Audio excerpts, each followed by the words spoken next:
Jesús y sus discípulos llegaron a la otra orilla del mar, a la región de los Gerasenos.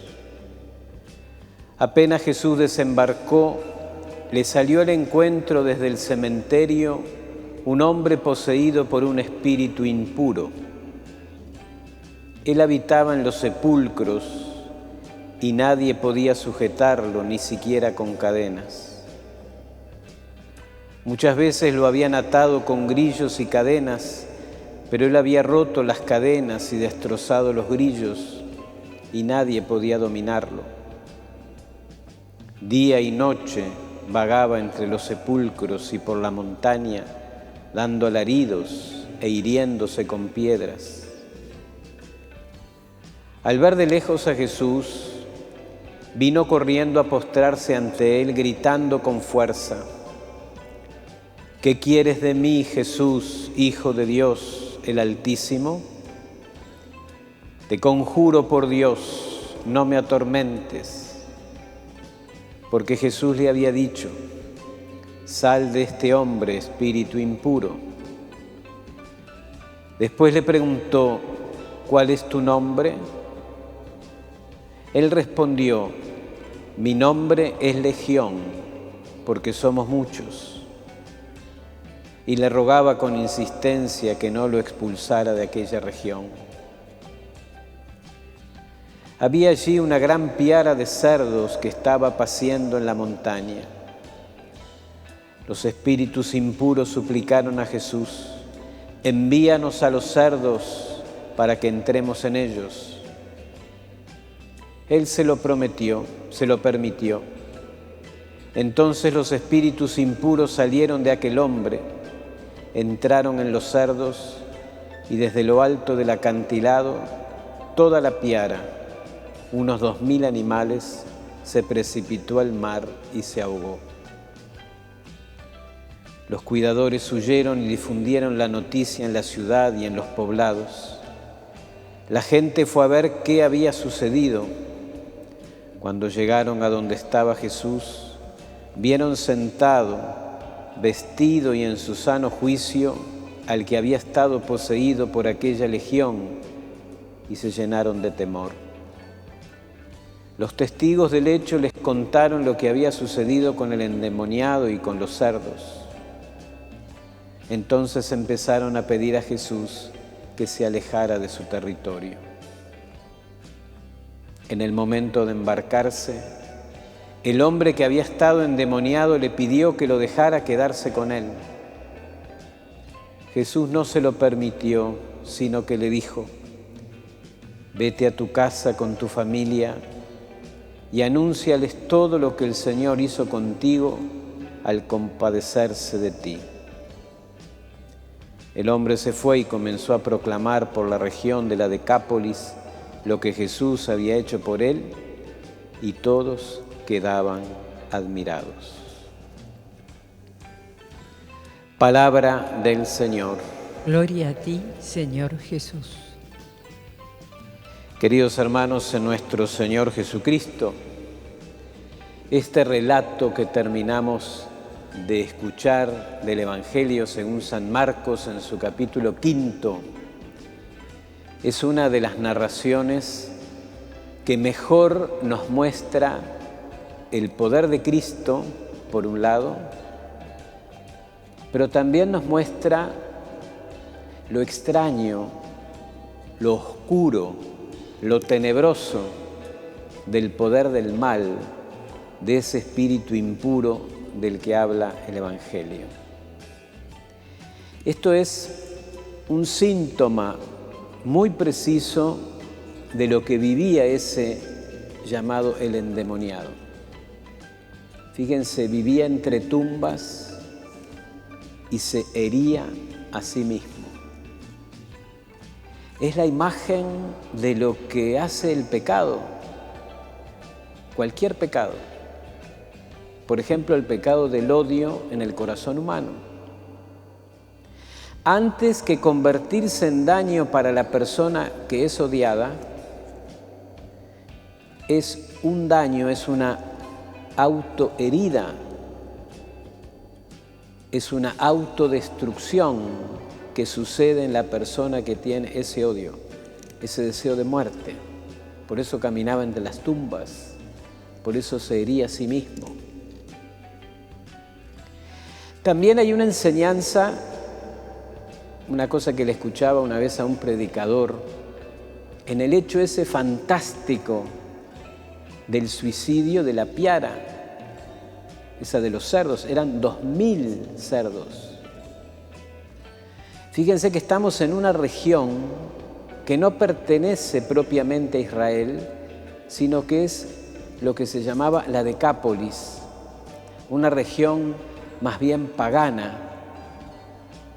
Y por eso era que contaban con esa cantidad de cerdos, porque los judíos no tenían cuidado con los cerdos, dadas sus prescripciones religiosas en torno a la carne de ese animal.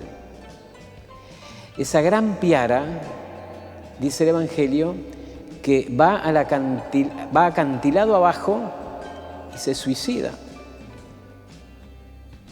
Esa especie animal, el cerdo, que todos tenemos por sucia, no soporta la suciedad, no soporta la acción del mal, del pecado dentro de sí y se suicida. En cambio, por lo visto, la persona humana sí puede acumular cosas malas en su corazón. Pero este relato de hoy no está para que nosotros nos admiremos de las cosas malas, sino que tampoco para que nos extrañemos hasta dónde puede llegar la maldad humana, sino para que admiremos el poder que expulsa esa maldad, para que admiremos sobre todo el poder de la misericordia de Dios, para que quedemos como quedaron esos otros al que este hombre les iba a anunciar el Evangelio, que dice que quedaban todos admirados.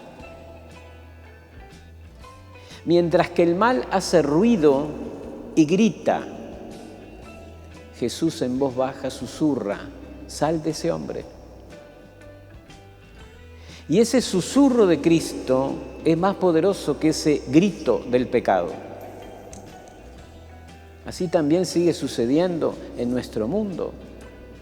El mal, vieron que hace ruido, el mal es como ostentoso, pretende mostrarse como Señor. Y tal es así que para ciertos temperamentos la experiencia es que el mundo está como devastado por la iniquidad, por la maldad, por el egoísmo, por el orgullo. Esto puede ser cierto en algún sentido, pero mucho más cierto que eso es que la maldad parece influir simplemente porque es como más gritona, porque ruge más, mientras que el bien que se hace, por ejemplo, el momento de una conversión, el encuentro amoroso con nuestro Padre Dios, que pasa así a veces en una conversación muy simple como un susurro, eso no hace ruido. Nunca saldrá en el noticiero ni en el diario. Y sin embargo, eso es lo que sostiene con su poder que el mundo siga marchando. Pero ese poder de Cristo no es el poder de uno que grita más. Ese encuentro de hoy que nos cuenta el Evangelio, Cristo y el mal, no es el encuentro entre dos gritones, sino que es el encuentro de esa ostentación del mal y la amorosa presencia, la eficacísima palabra del Salvador que se acerca y con su solo amor y con su sola luz ahuyenta las tinieblas. Hay un rasgo más en esa misericordia de Cristo que aparece en este Evangelio y que es muy lindo tenerla en cuenta. La gente de la región, evidentemente pagana, evidentemente sujeta a supersticiones, magia y quién sabe cuántas cosas más, le toma miedo a Jesús. Ven en él como una especie de hiperbrujo. Y le toman miedo porque ven en él solamente como un poder extraño. No estaban preparados para el mensaje de la misericordia. ¿Por qué? Porque estaban encantados con la magia, con la superstición. El enfermo de hoy le dice a Cristo que quiere irse con él, que quiere seguirlo. Y Jesús tiene un acto de misericordia cuando le dice a él, más bien quédate en esta región. Y el hombre se quedó y empezó a predicar allí la maravilla que había hecho Cristo con él. Fíjense que si Cristo dejó a ese enfermo curado para que evangelizara ahí, ese fue otro rasgo de la misericordia del corazón de Cristo. Le dijo a este hombre ya sanado que se quedara ahí porque la gente lo había echado a Jesús. Ya que no lo recibían a él, por lo menos fueran escuchando la palabra del Evangelio a través de ese hombre que había sido curado. No es entonces que hay como desprecio, como algunos piensan, o desconfianza con ese hombre que había estado enfermo, sino que es un acto más de misericordia para que también esos otros que están enfermos, aunque no estén endemoniados, vayan recibiendo pequeños destellos, vayan recibiendo como rendijas de luz hasta que se pueda abrir la ventana de la fe. Bueno, ese poder tan discreto, ese poder tan suavísimo, pero de una incalculable eficacia de Cristo, que es lo que hace que el mundo siga andando, es el que atraviesa todos los siglos de nuestro tiempo. Y cuando uno descubre ese poder, cuando uno se une al equipo de Cristo, se une al equipo que no hace ruido, se une al equipo de ese que nos habla la primera lectura que escuchamos de la carta a los Hebreos.